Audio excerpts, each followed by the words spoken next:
ವಿನಂತಿಸಿಕೊಳ್ಳುತ್ತಾ ಈ ಕಾರ್ಯಕ್ರಮವನ್ನು ಪ್ರಾರಂಭ ಮಾಡ್ತಾ ಇದ್ದೇವೆ. ಈ ಕಾರ್ಯಕ್ರಮದ ಪ್ರಾಸ್ತಾವಿಕವಾಗಿ ಶ್ರೀಯುತ ಬಸವರಾಜ್ ಒಳಮನೆಯವರು ಮಾತಾಡಬೇಕಾಗಿ ಅವರಿಗೆ ಕೇಳ್ಕೊಳ್ತಾ ಇದ್ದಾರೆ. ನಮ್ಮ ಬಸವನ ಹೇಳಿದಂಗೆ ಆಲದ ಮರ ಅಂತ ಒಂದು ದೊಡ್ಡ ಆಲದ ಮರ. ಬಹುಶಃ ಬಡತನದೊಳಗೆ ಹುಟ್ಟಿದಂಥ ಒಬ್ಬ ಕಲಾವಿದ ರಾಜ್ಯೋತ್ಸವ ಪ್ರಶಸ್ತಿವರೆಗೂ ಪಡೆದು ನಿರಂತರ ಜೀವನದುದ್ದಕ್ಕೂ ದೊಡ್ಡಾಟವನ್ನು ಆಡಿ ಬೆಳೆಸಿದಂಥ ಒಬ್ಬ ಮಹಾನುಭಾವ. ಬಹುಶಃ ಒಂದು ಅರ್ಧ ಎಕರೆ ಹೊಲ ಇರಬೇಕು. ಅವನ ಕಾಯಕ ಬರೇ ದೊಡ್ಡಾಟ. ಅದಕ್ಕೆ ನಮ್ಮಪ್ಪ ಏನು ಮಾಡಿದ ಅಂದರೆ ನಿಮ್ಗೆ ಶಾರದಾ ಪಾಠ ಕೊಡ್ತೀನಿ, ಆ ಪಾಠ ಮಾಡಮ್ಮ ಅಂತ ತಿಳ್ಕೊಂಡು ನಮ್ಮಪ್ಪ ಹೇಳಿದ್ರು. ಆ ಪಾಠ ಮಾಡಿದೆ ನಾನು ದೊಡ್ಡಾಟದಲ್ಲಿ. ನನಗೆ ನಿಂತ್ರೆ ನಾನು ಸ್ಟೇಜ್ ಮೇಲೆ ನನ್ನ ಮುಖ ಕಾಣ್ತಾ ಇದ್ದಿಲ್ಲ. ಕೆಳಗೆ ಏನು ಮಾಡಿದ್ರು, ಸ್ಟೂಲ್ ಇಟ್ಟು ಆ ಸ್ಟೂಲಿನ ಮೇಲೆ ನಾನು ನಿಲ್ಲಿಸಿ ನನ್ನ ಮಾತು ಹೇಳಕ್ಕೆ ಹಚ್ಚಿದ್ರು ನಮ್ಮಪ್ಪ. ಶಾರದಾ ಪಾಠ ಮಾಡಾಕೊಟ್ಟು ಶಾರದಾಂದ ಒಂದು ಮಾತುಗಳನ್ನು ಹೇಳಕ್ಕೆ ಹಚ್ಚಿದ್ರು. ಸತತ ಪ್ರಾಕ್ಟೀಸ್ ಮಾಡಕ್ಕೆ ನಂಗೆ ಅವರು ಹುಮ್ಮಸ್ ಕೊಟ್ಟರು. ಆ ಸಣ್ಣ ವಯಸ್ಸಿನಲ್ಲಿ ನಾನು ಒಂದು ಶಾರದಾ ಪಾಠನ ಮಾಡಿ ಎಲ್ಲ ಕಡೆ ಹೆಸರು ತಗೊಂಡೆ. ನಮ್ಮಪ್ಪ ಭಾಳ ಖುಷಿ ಪಟ್ಟರು. ನನ್ನ ಮಗಳು ಸೇಮ್ ಶಾರದಾನಂದ ಆಗ್ಯಾಳ ಅಂತೇಳಿ. ನಂಗೆ 20 ದಿವಸ ಜ್ವರ ಬಂತು ಆ ಪಾಠ ಮಾಡಿಲ್ಲ. ನಮ್ಮಪ್ಪ ಇನ್ನೂ ನೆನೆಸ್ತಾ ಇದ್ದ ನನ್ನ ಮಗಳು ಶಾರದಾ ಪಾಠ ಮಾಡಿಳ ಅಂತೇಳಿ ಭಾಳ ಸತಿ ನೆನೆಸ್ತಿದ್ರು. ಆಮೇಲೆ ನನ್ನ ಊರಾಗ 3 ವರ್ಷ ಇದ್ರು ನನ್ನ ಜೊತೆನ ನಮ್ಮಪ್ಪ ಬೇಗೂರಿನಲ್ಲಿ. ಅವ್ರು ಸೇವಾ ಮಾಡೇ ಅನ್ನೋದಕ್ಕಿಂತ ತಂದೆ ತಾಯಿ ಸೇವಾನ ಮಾಡಿ ಮುಕ್ತಿ ಹೊಂದುವಂಥ ಮಕ್ಕಳು ಯಾರೂ ಇಲ್ಲ ಜಗತ್ತಿನಲ್ಲಿ. ತಂದೆ ತಾಯಿ ನಮ್ಗೆ ಜನ್ಮ ಕೊಟ್ಟಾರ, ಅವ್ರ ಸೇವಾ ಮಾಡಿ ನಾವು ತೀರಿಸ್ತೀವಂದ್ರೆ ಅದನ್ನ ತೀರ್ಸಕ್ಕೆ ಸಾಧ್ಯನೇ ಇಲ್ಲ ಅಂತ ನನ್ನ ತಂದೆ ಜಗತ್ತಿನ ತುಂಬ ಹೆಸರನ್ನು ಮಾಡಿದ್ರು. ಅವರ ಕಂಠ ಸಿರಿ ಹೇಗಿತ್ತಪ್ಪ ಅಂದರೆ ಹೇಳ್ಕೊಳಕ್ಕೆ ಅಸಾಧ್ಯ. ಯಾರು ಹಾಡೋದಿಲ್ಲ. ಆ ಸ್ವರ ನಮ್ಮ ಅಪ್ಪನಂತ ಸ್ವರ ಯಾರಿಗೂ ಬರೋದಿಲ್ಲ. ನಮ್ಮ ಮನೆಯವರು ಹಾಡ್ತಾರೆ, ನಮ್ಮ ಮಕ್ಕಳು ಹಾಡ್ತಾರೆ, ನಾವು ಹಾಡ್ತೇವೆ. ಜಗತ್ತಿನಲ್ಲಿ ಯಾರು ಹಾಡೋದಂದ್ರೂ ಕೂಡ ನಮ್ಮ ಅಪ್ಪನಷ್ಟು ಹಾಡಲಿಕ್ಕೆ ಸಾಧ್ಯನೇ ಇಲ್ಲ. ನಮ್ಮೂರಲ್ಲಿ ಇದ್ದಾಗ ಭಜನಿ ಸಂಘಕ್ಕೆ ಹೋದ್ರೆ ನಮ್ಮಪ್ಪ ಹಾಡ್ತಾ ಇದ್ರು. ಅವ್ರು ಹಾಡೋ ಸ್ವರಕ್ಕೆ ಆ ಭಜನಿ ಸಂಘರು ಏನು ಮಾಡಿದಂದ್ರೆ ನಮ್ಮಪ್ಪ ರಾಗ ತಗೊಂಡ ಅಂದ್ರೆ ಬಿಡ್ತಾನೆ ಇದ್ದಿದ್ದಿಲ್ಲ. ಅವ್ರಿಗೆ ಏನಾಗಿ ಬಾರಿಸೋರಿಗೆಲ್ಲ ಬೇಜಾರಾಗ್ತಿತ್ತು. ಅದಕ್ಕೆ ಅವ್ರು ಏನು ಮಾಡಿದ್ರಂದ್ರೆ ಆಚಾರ ಹಾಡಕತ್ತಂದ್ರೆ ಸ್ವರನ ನಮ್ಗೆ ಬಾರ್ಸಕ್ಕೆ ಆಗಂಗಿಲ್ಲ ಅಂತ ತಿಳ್ಕೊಂಡು ಜಾಸ್ತಿ ಅವ್ರ ಹಾಡಕತ್ತಾಗ ಒಬ್ಬೊಬ್ರು ಏನಾಗಿರೋ ಬಿಟ್ಕೊಳ್ತಾ ಇದ್ರು ಅಂತ ನಮ್ಮಪ್ಪ ಬೇಗೂರಿನೊಳಗೆ ಒಂದು ಹೆಸರನ್ನು ಕೊಟ್ಟರು. ಈಗೂ ಕೇಳ್ತಾರೆ ನಮ್ಮಪ್ಪನ, ಯಾಕೆ ಸ್ವಾಮಿ ಬಂದ ಇಲ್ಲಲ್ಲ ಅಂತೇಳಿ ಕೇಳಿದ್ರು. ಭಾಳ ಸತಿ ಜನ ಕೇಳಿದ್ರು. ಈಗ ಒಂದು 10-11 ತಿಂಗಳಿಂದ ನಮ್ಮ ಊರಲ್ಲಿ ಇರಲಿಲ್ಲ ಅವರು. ನಾವು ಹುಬ್ಳಿ ಸೆಟ್ಲ್ ಆದ್ವಿ. ಹೀಗಾಗಿ ನಮ್ಮ ಅಪ್ಪನ ನನ್ನ ತಂಗಿಯಲ್ಲಿ ವೀರಾಪುರದಲ್ಲಿ ಅವ್ರು ಹೋದ್ರು. ಇಂಥ ನಮ್ಮ ತಂದೆನ ಹುಡುಕೊಂತ ಹೋದ್ರು, ಇಲ್ಲಿ ಸಿಗೋದಿಲ್ಲ. ಅವ್ರ ಹೊಟ್ಟೆಯಲ್ಲಿ ಹುಟ್ಟಿ ನಾವೇ ಧನ್ಯರು. ಜಗತ್ತಿನಲ್ಲಿ ಪ್ರಖ್ಯಾತಿಗಿರ್ತಕ್ಕಂಥ ನಮ್ಮ ತಂದೆಯವರಿಗೋಸ್ಕರ ನಾವು ಒಂದು ಸಣ್ಣ ಹಾಡನ್ನು, ಯಾಕಂದ್ರೆ ನಾವು 4 ಮಂದಿ ಜನ ಹೆಣ್ಮಕ್ಳು, 2 ಮಂದಿ ಗಂಡ್ಮಕ್ಳು. ಬಡತನ ಪರಿಸ್ಥಿತಿ, ನಮ್ಮಪ್ಪ ಬಡತನದೊಳಗೆ ನಾವು ಬೆಳೆಸಿದ್ರು. ಬಡತನದೊಳಗೆ ಬೆಳೆದು ಆಮೇಲೆ ಜಲ್ದಿನ ಮದುವೆ ಮಾಡಿಕೊಂಡ್ರು. ನಾವು 14 ವರ್ಷಕ್ಕೆ ನಾನು ಮದುವೆ, ನಮ್ಮ ತಂಗಿದು 14 ವರ್ಷಕ್ಕೆ. ಎಲ್ಲರನ್ನೂ ಸಣ್ಣ ಇರ್ತಾನ ಮದುವೆ ಮಾಡಿಕೊಂಡ್ರು. ನಮ್ಮಪ್ಪ 84 ವರ್ಷ ಬದುಕಿದ್ರು. 84ನೇ ವರ್ಷಕ್ಕೆ ಮರಣ ಹೊಂದಿದ್ರು. ಅವರಷ್ಟು ನಾವು ಬಾಳೋದಿಲ್ಲ.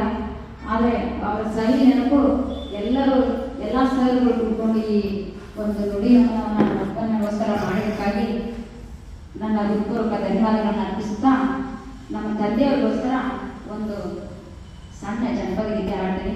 ಏನಾದರೂ ತಪ್ಪಾದರೆ ಕ್ಷಮೆ ಮಾಡಬೇಕು ಎಲ್ಲರೂ ಅಂತ ತಿಳ್ಕೊಂಡು ಒಂದು ಸಣ್ಣ ಜನಪದ ಗೀತೆ. ಬಡತನದ ಮನೆಯೊಳಗ ಹೆಣ್ಣು ಹುಟ್ಟಬಾರದು, ಬಡತನದ ಮನೆಯೊಳಗ ಹೆಣ್ಣು ಹುಟ್ಟಬಾರದು. ಹಣದ ತಪ್ಪಿಗಾಗಿ ತಂದೆ, ಹಣದ ತಪ್ಪಿಗಾಗಿ ತಾಯಿ ಕಣ್ಣೀರು ಸುರಿಸಬಾರದು.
ಮುಂದೆ ತಟ್ಟೈತಿ ಗುರುಗಳು ಅದನ್ನ ಕಟ್ಟಿ ಆಡಿಸಿದ್ರು.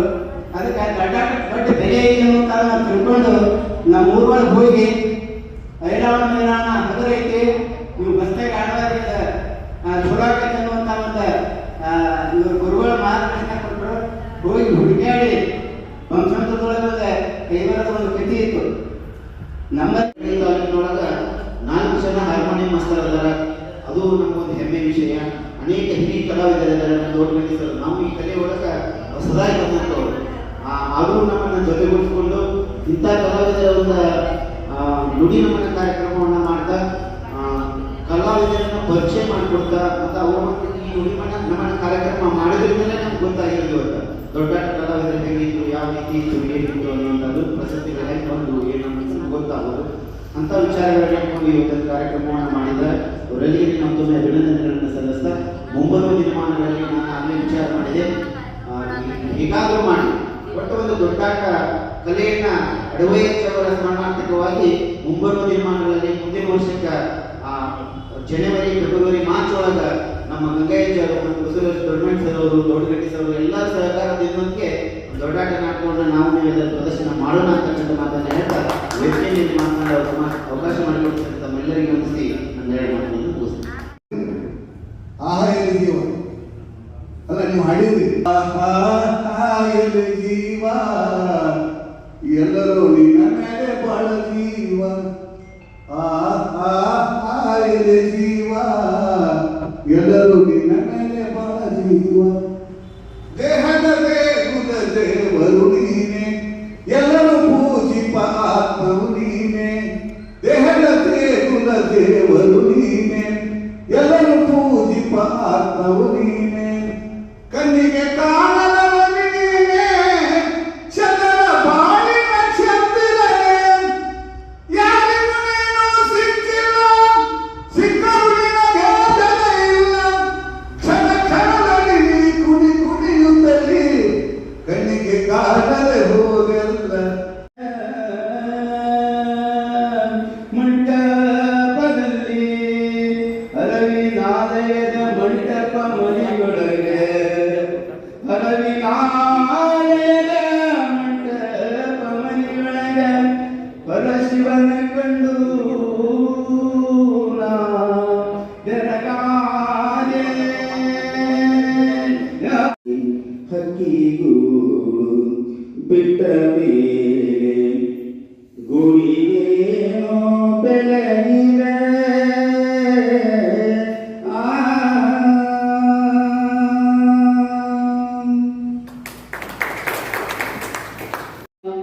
ನಮ್ಮದೆಂಬುದು ಇಲ್ಲೇನಿಲ್ಲ,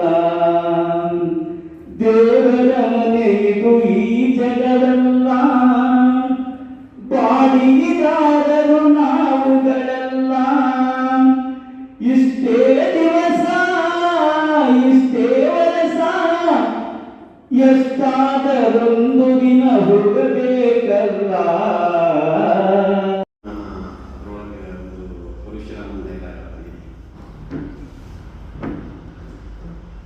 ಎಂದಿದನ್ನೇನು ನೋಡುತ್ತೇನೆ ನಾನು, ಪುಣ್ಯದ ಬೀಡು ಕಡುಕರ ಕೂಡಾಗಿ, ಹೋಮ ಧೂಮ ಧೂಪದ ವಾಸನೆಯ ಮೊದಲು ಸಾಧು ಮೃಗಗಳ ಹೆಣಗಳ ವಾಸನೆ ಇಡುತ್ತೆ, ಷಡ್ಋತುಗಳನ್ನು ಪುಷ್ಪ ಫಲ ಭರಿತವಾದ ವನ ಮತಗಳಿಂದು ಬದಲಾಗಿ ಹೊರಗುತ್ತಿವೆ, ಸದಾ ಶಾಂತಿ ಬೀರುತ್ತಿದ್ದ ತಪೋವನವಿಂದು ಪಾಪ ಬೀರುವಂತೆ ರೋದನೆಗೈಯುತ್ತದೆ.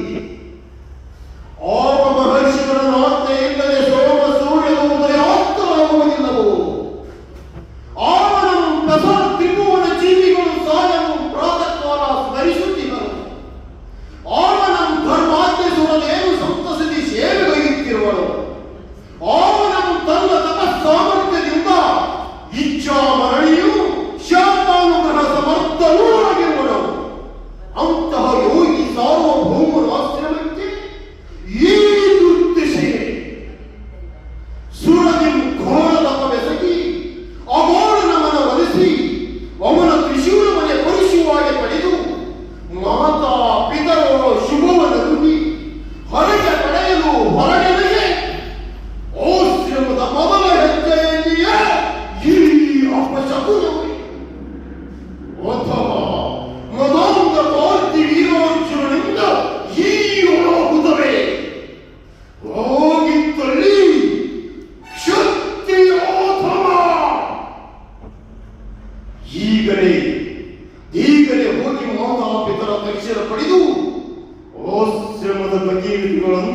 ವಿಚಾರಿಸಿಕೊಳ್ಳುತ್ತೇನೆ. ಯೋಗಿ ಸಾರ್ವಭೌಮ ತ್ರಿಭುವನ ಭೀಮ ಪರಶುರಾಮನು ವಂದಿಸುವನು. ಇದೇನುತ್ತದೆ? ಏಕಿರಿತು ಮೌನ? ಹಲಕಾಲ ನಿಮ್ಮನ್ನರಲ್ಲಿ ಹರನ ಮೆಚ್ಚಿಸುವನ ಪಡೆದು ಬಂದಿರುವ ವೀರ ಸುಪುತ್ರನನ್ನು ಪ್ರೇಮಾದರದಿ ತೋಳು ನೀಡಿ ಮೈಗಳುವ ಬದಲು ಕಾಲ ಪುತಾಂತದ ತೆರದಿ ಕೋಪದಿ ಗಿಳಿಯುವುದಿಸುತ್ತಿರುವುದೇಕೆ? ತಾಯಿ ವಂದಿಸು, ನಿನ್ನಡುಗ ನಿನ್ನಕ್ಕರೆಯ ಭವಿಷ್ಯ. ತಾಯಿ, ಇದೇನು ವಿಚಿತ್ರ? ಸುವೀರ ಪುತ್ರನನ್ನು ಸ್ವಾಗತಿಸಲು ಕಣ್ಣೀರೇ. ಅವ್ವ, ಅಳುವುದನ್ನು ಬಿಡು. ಮಿಂಚಿ ಹೋಗಿರುವುದಾದರೂ ಏನು ಹೇಳು? ನಿನ್ನ ನೇತ್ರಗಳೆಂದುದುರುವ ಮೌಕ್ತಿಕ ವಾರದಿಯು ಎಂದು ಹೃದಯವನ ಕಥಕವನೆ ಮುಗಿಸಿ ಹುಕ್ಕಿಸುತ್ತಿರುವುದು ದಶೆ ದಿಕ್ಚೆಡಿಯೇ.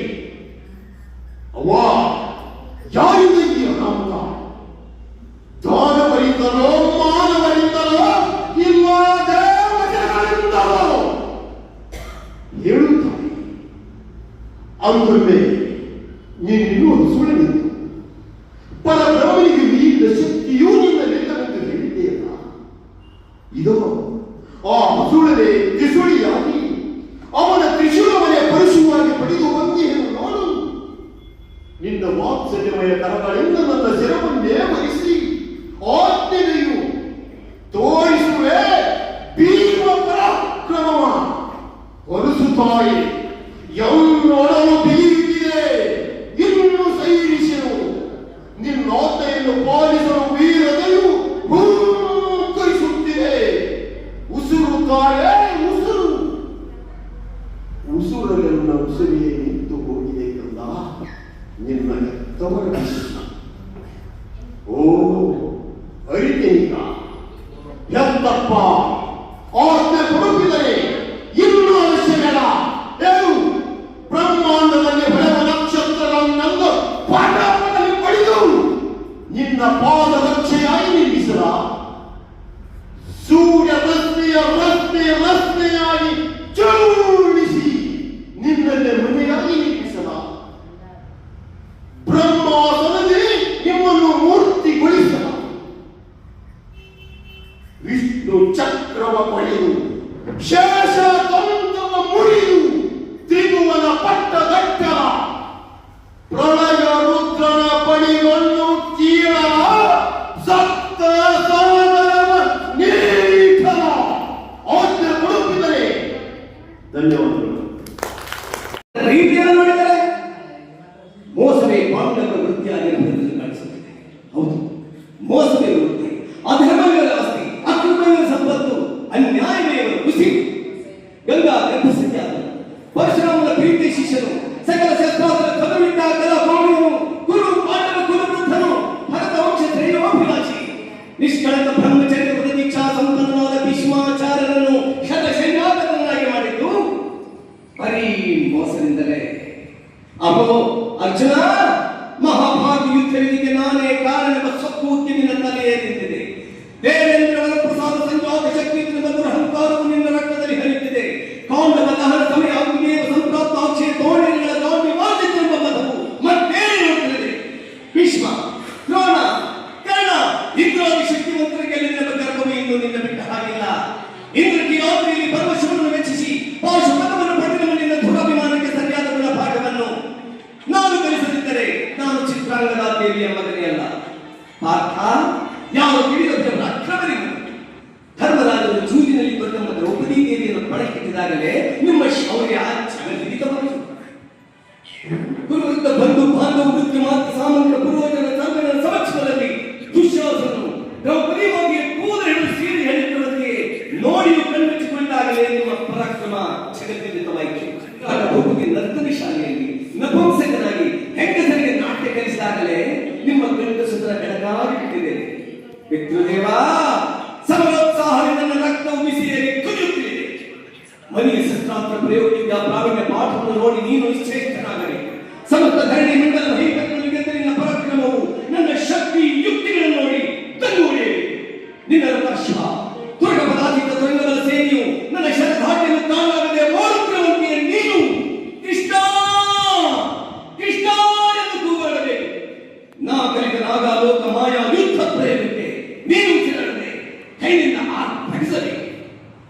ನನ್ನ ಮಾತೃದೇವಿಯ ಕಂಗಳಿಂದ ಜಾರಿದ ಪ್ರತಿಯೊಂದು ವರ್ಷದಿಂದಲೂ ನಿನ್ನ ಬಾರಿಗೆ ಪ್ರಮಾದವಾಗಿಸುವುದಿಲ್ಲ.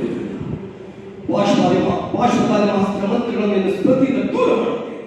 ನನ್ನ ಆತ್ಮಶಕ್ತಿ ಮುಂದೆ ನಿನ್ನ ಆತ್ಮಶಕ್ತಿಯನ್ನು ನಿರರ್ಥಕಗೊಳಿಸಿ ನಿನ್ನ ತಿಕ್ಕಿದ ಹಾಗೆ ಮಾಡಿಸುತ್ತೇನೆ. ನೆನಪು ಮಾಡಿಕೊಂಡಿದ್ದ ಪಾಶುಪಾಲಮಾಸ್ತ್ರ ಮಂತ್ರಗಳನ್ನು ಸಿದ್ಧ ಮಾಡಿಕೊಂಡಿದ್ದ ಸರ್ವೋತ್ಸಾಹ ಸೈನ್ಯಾಧಿಪತಿಗಳನ್ನು ಕೈ ಸಂಧಿಸಿದ ಕಾಣುವುದು. ತಂದೆ, ಯಾರು ನಿನ್ನ ತಂದೆ?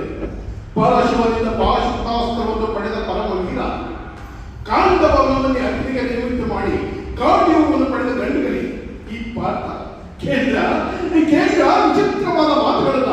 ಪರಶುವನಿಂದ ಪಾಶುಪತಾಸ್ತ್ರವನ್ನು ಪಡೆದ ಪರಮವೀರ ಅಂದ್ರೆ ನಾನು ಇವನಂತ. ಯಾಕೆ ಈ ಪರಿಹರ್ಷ? ಇದೇನು ಉಂಟಿ ಬರುತ್ತಿರುವ ಪುತ್ರ ವಾತ್ಸಲ್ಯಕ್ಕೋ ಅಥವಾ ಕಪ್ಪು ಕಾಣಿಕೆಗಳನ್ನು ತಂದು ಒಪ್ಪಿಸಲುವೆಂಬ ಆಕ್ರೋಶಕ್ಕೋ? ಎರಡಕ್ಕೂ ಅಲ್ಲ. ನೀನು ನನ್ನನ್ನು ತಂದೆಯಿಂದ ಅದಕ್ಕೆ ನೀವೇ ನನ್ನ ತಂದೆಯನ್ನು ತಿಳಿದ ತಕ್ಷಣ ಇವತ್ತು ನಮ್ಮ ಪಾದದರ್ಶನಕ್ಕೆ ಓಡಿ ಬಂದೆ. ಯಾರು ಹೇಳ್ತಾರೆ? ಏನು ಅಂಬೆಯೋ, ಓರ್ವಶಿಯೋ, ಮೇದಿನಿಯೋ, ತಿಲೋತ್ತಮಿಯೋ? ಅರಿವೆ ಶಾಂತಪ್ಪ, ಪರಮ ಪವಿತ್ರವಾದ ನನ್ನ ತಾಯಿನ ರಂಭಾವಶಿಗೆ ಹೇಳ್ತಿದ್ದೀರ. ನಿಜವಾಗಲೂ ನೀನು ನನ್ನ ಮಗನಾಗಿದ್ದರೆ ಕಟ್ಟಿದ ಬದಲಿಯನ್ನು ಮುಚ್ಚಿದೆ ಬಿಲ್ಲಿಗೆ ಹೆಡೆಯಿಸಿ ರಣರಂಗದಲ್ಲಿ ತಕ್ಕ ಉತ್ತರ ಹೇಳ್ತಿದ್ದೆ. ಲಜ್ಜೆಗೆಟ್ಟ ಹೇಡಿಯಂತೆ ಹಿಂದೆ ಬಂದು ನನ್ನ ಕಾಲು ಹಿಡಿಯಬೇಕಾದ್ರೆ ನೀನು ಜಾರಿಯ ಮಗನಿರಬೇಕು. ಆ ಜಾರಿಯನ್ನ ಬಾಲ್ಕನಿಗೆ ನುಗ್ಗುವ ಪ್ರವಾಹವನ್ನು ಪ್ರತಿರೋಧಿಸಬಲ್ಲೆ, ಕಾಲಿಟ್ಟನ್ನು ಕಾಲಿನಿಂದ ಮೆಟ್ಟಿ ಒಣಗಿಸಬಲ್ಲೆ, ಬರಿಸಿದ ಬರಿತವನ್ನು ಬರಿಬಲ್ಲೆ. ಆದರೆ ಮಾತ್ರ ಸಲ್ಲಿಸಲಾರೆ. ಅರ್ಜುನ, ಮಾತೃದೇವತೆಯ ಪಾತ್ರಕ್ಕೆ ಮಜೆ ಹಚ್ಚಿ ನಿನ್ನ ಚಿತೆಯನ್ನು ನೀನೇ ಸಿದ್ಧಪಡಿಸಿಕೊಂಡೆ.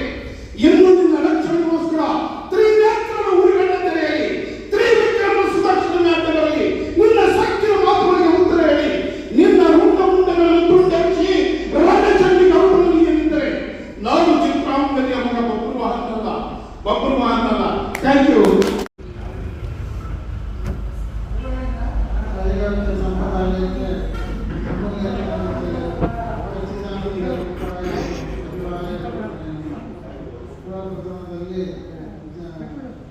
ಆರಾಧ್ಯ ಗುರುಗಳನ್ನು ಸ್ಮರಿಸಿಕೊಂಡು ಇವತ್ತಿನ ಪ್ರಶಸ್ತಿಗೂ ಹಾಗೆಯಾದಂಥ ನಮ್ಮ ಮರಳಿ ಸ್ವಾಮಿಯವರನ್ನು ನೆನೆಸಿ ಈಗ ನಡೆದಿರ್ತಕ್ಕಂಥ ಯಾವತ್ತೂ ರಾಜ್ಯ ಪ್ರಶಸ್ತಿ ನಮ್ಮ ಸೇವೆಗಾಗಿ ಅರ್ಪಣೆಯನ್ನು ಮಾಡಿಕೊಳ್ಳುವಂಥ ಎಲ್ಲ ಕಲಾವಿದರವರೇ ಹಾಗೂ ತಾಯಿಯಂದಿರೇ, ನಮ್ಮ ಸೇವೆ ಬಹಳ ಸುಂದರವಾಗಿತ್ತು. ಯಾಕಂದರೆ ನಡೆಯಲ್ಲಿ ನುಡಿಯಲ್ಲಿ ಎಚ್ಚೆತ್ತರವಾಗಿದ್ದರೆ ಜೀವನ ಸಾರ್ಥಕ, ನಿರರ್ಥಕ. ಹಾಗಾಗಿ ಜೀವನವನ್ನು ಶಾಶ್ವತವಲ್ಲ, ಸಾರ್ಥಕ ಮಾಡಬೇಕು. ಹುಟ್ಟಿದ ಮನುಷ್ಯ ಸಾಯಲೇಬೇಕು, ಸತ್ತ ಮೇಲೆ ಹುಟ್ಟಲೇಬೇಕು. ಹುಟ್ಟು ಸಾವಿನ ನಡುವೆ ನಮ್ಮ ಬದುಕು ಹೇಗಿರಬೇಕು ಅಂದರೆ ಆ ಸ್ವಾಮಿಯವರಂಥ ಒಳ್ಳೆಯ ಮಾರ್ಗದರ್ಶನವಾದ ಕಲಾ ಪ್ರಸವದಂತೆ ರಾಜ ಪ್ರಶಸ್ತಿಯನ್ನು ಪಡೆದು ನಾವು ಬೆಳಕಾಗಿದ್ದೇವೆ. ಒಳ್ಳೆಯ ಸೇವೆಗಳನ್ನು ಅರ್ಪಿಸಿ ತಮ್ಮ ಸೇವಾ ಮನೋಭಾವನೆಯಿಂದ ಪ್ರಶಸ್ತಿಯನ್ನು ಮಾಡಿಕೊಂಡು ಇವತ್ತಿನ ದಿವಸ ನಿಮ್ಮೆಲ್ಲರಿಗೂ